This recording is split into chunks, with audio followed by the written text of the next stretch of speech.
حضرت عائشہ صدیقہ رضی اللہ تعالیٰ عنہ فرماتی ہیں میں نے نبی پاک صلی اللہ تعالیٰ علیہ وآلہ وسلم کو مرض وصال تک دیکھا ہے، حضور کے وصال تک، کہ حضور قرآن پاک کی آخری 2 سورتیں پڑھ کے سورت فلق اور ناس اپنے ہاتھوں پہ پھونکتے تھے، پھر جسم پہ ملتے تھے۔ قرآن پاک میں شفا ہے۔ اب تو لوگوں نے دم درود کو اس کو بڑا ہلکا سا کام سمجھ لیا۔ ویسے بھی یہ عاملوں کے ہتھے چڑھ گیا، ملنگوں کے ہتھے چڑھ گیا، کاروبار بن گیا، تجارت بن گئی۔ ورنہ قرآن پاک کی آیات پڑھی جائیں تو حضور نے فرمایا سورہ فاتحہ میں شفا ہے، اس میں کرم ہے۔ یہ چیزیں جو بڑی ہمارے لیے سود مند تھی، فائدہ مند تھی، ہم چھوڑ گئے۔ ایک بڑی خوبصورت حدیث ہے، سنیے گا۔ حضرت ابو سعید خدری رضی اللہ تعالیٰ عنہ حدیث کے راوی ہیں، بخاری میں موجود ہے۔ ارشاد فرماتے ہیں کہ ہم ایک سفر پہ تھے، واپس آ رہے تھے، ایک جگہ رات کو قیام کیا، سونا تھا، بستی تھی۔ بستی کے لوگوں نے نہ کھانا پوچھا نہ پانی پوچھا، کوئی ضیافت نہیں کی۔ آدھی رات کا وقت آیا تو ایک بندہ دوڑا آیا، کہنے لگا ہمارے سردار کو بچھو نے کاٹ لیا ہے، تم میں سے کوئی بندہ دم درود کر لیتا ہے؟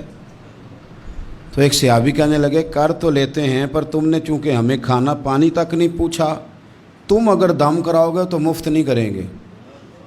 بخاری پڑھ رہا ہوں، پیسے لگیں گے۔ کتنے پیسے؟ بکریوں کا ایک ریوڑ پورا۔ شارحین نے لکھا 40 بکریاں۔ کنے دمہ دیاں؟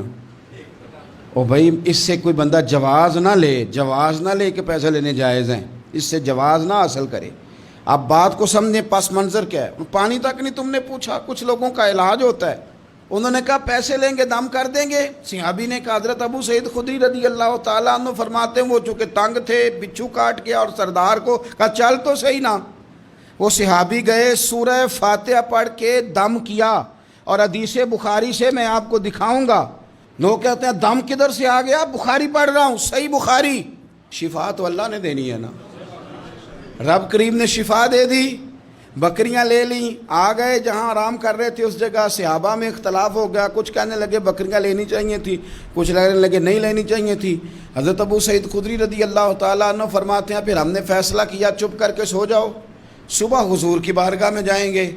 اگر کریم نے کہا لینی چاہیے تھی پھر تو موج بن گئی، اور اگر کہا نہیں لینی چاہیے تھی تو بکریاں ہانک کے واپس کر جائیں گے۔ مسئلہ کیا ہے؟ کہتے ہیں صبح گئے حضور کی بارگاہ میں، جا کے مسئلہ عرض کیا، یا رسول اللہ انہوں نے بھی پانی کوئی نہیں پوچھا تھا، ہم نے بھی کہا دم کریں گے تو پیسے لیں گے، تو ہم نے یہ بکریاں لی ہیں۔ شارحین لکھتے ہیں 40 تھی شاید۔ تو یا رسول اللہ اب کیا کریں؟ حضور مسکرانے لگے۔ جس کے گچھے سے لچھے جڑے نور کے، ان ستاروں کی نزہت پہ لاکھوں سلام، اور جس کی تسکین سے روتے ہوئے ہنس پڑیں، اس تبسم کی عادت پہ لاکھوں سلام، اور ان کی باتوں کی لذت پہ بے حد درود، ان کے خطبے کی ہیبت پہ لاکھوں سلام۔ حضور مسکرانے لگے، اور مسکرا کے پوچھا اچھا پڑھا کیا تھا؟ یا رسول اللہ سورہ فاتحہ۔ فرمایا سکھائی کس نے تھی؟ کہا یا رسول اللہ آپ نے۔ فرمایا پھر آدھی بکریاں میری ہیں آدھی تمہاری ہیں، پر میرا حصہ نکالو نا بھائی۔